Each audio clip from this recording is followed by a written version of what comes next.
है। देखिए, केदारनाथ का ये अ, छोटा-सा मंदिर का ये आकार है। देखिए, इसको बनाया गया है लकड़ी से, लेकिन देखिए पूरी आकृति केदारनाथ धाम इसमें दिखाया गया है। तो देखिए, यहाँ नंदी बाबा बैठे हैं सामने, और ये इसके पीछे पीछे का 2 भाग है। इसी में वो पत्थर शिला जो आकर टकरा गई थी, और उनके दोनों तरफ से पानी बह गया। ये एक आश्चर्य की बात है, क्योंकि यहाँ पर जाकर की एक बहुत बड़ी पत्थर की शिला अटक गई।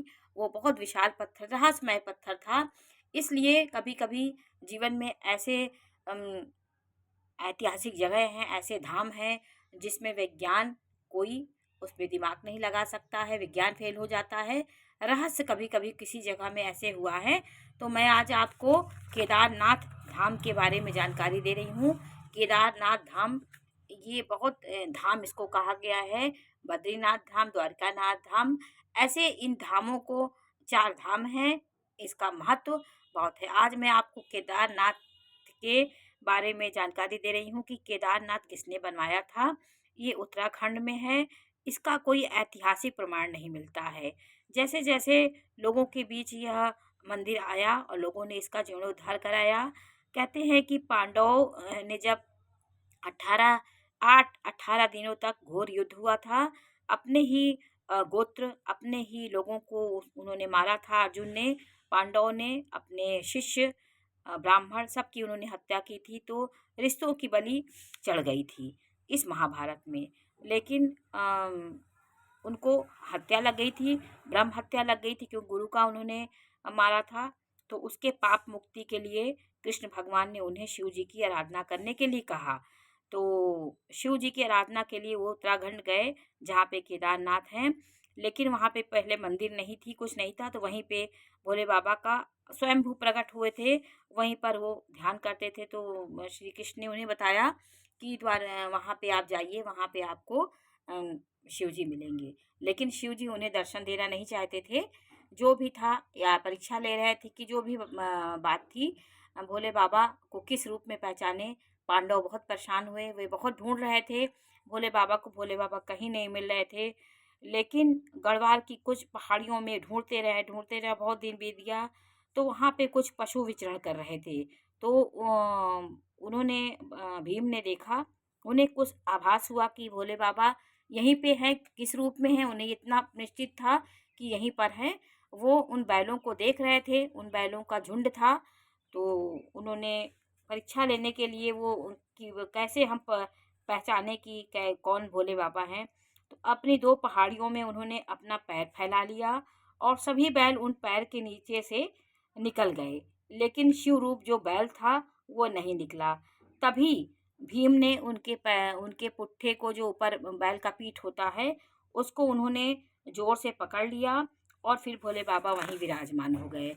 तो भोले बाबा वहीं विराजमान हो गए। तो केदारनाथ पांडवों के से संबंध रखता है। ये केदारनाथ, मुख्य केदारनाथ देखिए, रुद्रनाथ हैं, तुंगनाथ हैं, मध्य केदारेश्वर हैं, और कल्पेश्वर हैं। ये 4 और हैं केदारनाथ की तरह। तो रुद्रनाथ में उनका पीठ है भोले बाबा का, वही सब उत्तराखंड में ही चारों हैं। और तुंगनाथ में उनकी भुजाएं हैं भोले बाबा की, और नाभि उनके मध्य माहेश्वर में है, जटाएं उनकी कल्पेश्वर में हैं। तो ये उन्हीं स्थानों में, चारों स्थान पे 4 इसी तरह केदारनाथ का स्थापना वहाँ पर हुई है। आदि शंकराचार्य जो बहुत बड़े शिव भक्त थे, जिनको शिव ने चांडाल रूप में दर्शन दिया था। चांडाल बन करके उन्होंने दर्शन दिया था। लेकिन जो दिव्य दृष्टि होती है, अदृश्य शक्ति होती है, जो साधनात्मक व्यक्ति होते हैं, वो पहचान जाते हैं। तो उन्होंने शिव जी को पहचान लिया था। तो तब से वो शिव जी के परम भक्त हो गए और उनके चरणों में गिर गए। यहीं पर केदारनाथ में उनका भी जीर्णोद्धार हजारों वर्ष पहले आदि शंकराचार्य ने इनका भी निर्माण करवाया था, जो क्षतिग्रस्त हो गया था। इसका कुछ लोगों ने कराया। शंकराचार्य ने भी इसका भारत भूमि का उन्होंने पूरी परिक्रमा की थी। अंतिम समय पे यहीं पर उन्होंने आकर के समाधि ली। तो आदि शंकराचार्य से भी जोड़ा गया है केदारनाथ को। यहाँ पे उन्होंने जीर्णोद्धार कराया था और यहीं पे उन्होंने समाधि ले ली। आज भी वहाँ पे शंकराचार्य की समाधि उनकी प्रतिमा बनी हुई है और भीमशिला भी वहीं पर है। भीम ने वहाँ पे भीम ने भी वहीं समाधि लेती है, क्योंकि भीम का उनसे जुड़ा हुआ है। भीम ने उन रूप में देखा था, वहीं पे उनको पकड़ने के लिए वहीं पे वो स्थापित हो गए। तो भीम से भी जुड़ा हुआ है ये। कहते हैं एक 2013 में जो प्रलय आया था वो भी एक रहस्यमयी शक्तियों का खेल था। और 13वीं शताब्दी में और 17वीं शताब्दी में भी संपूर्ण बर्फ से ये ढका हुआ था। इसमें यात्रा प्रारंभ नहीं होती थी, क्योंकि बर्फ से ढका था, तो आवागमन का सारा रास्ता बंद था। 17वीं शताब्दी में इसको आदि शंकराचार्य ने जीर्णोद्धार कराया। आदि शंकराचार्य के बाद ये विलुप्त हो गया था। फिर नारायण की शक्ति से पहाड़ी का फिर वो उद्भूत हुआ। कहते हैं कि जब कलयुग का समापन होगा या फिर प्रलय होने को होगा, तो दो पहाड़ आपस में मिल जाएंगे और ये मंदिर जो है लुप्त हो जाएगा।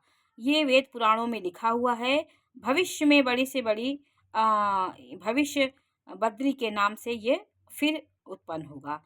तो ये प्रलय से जो अभी 2013 में प्रलय आया था, तो 16 तारीख से रात में अद्भुत बारिश हुई, अथाह बारिश हुई। लोगों ने बारिश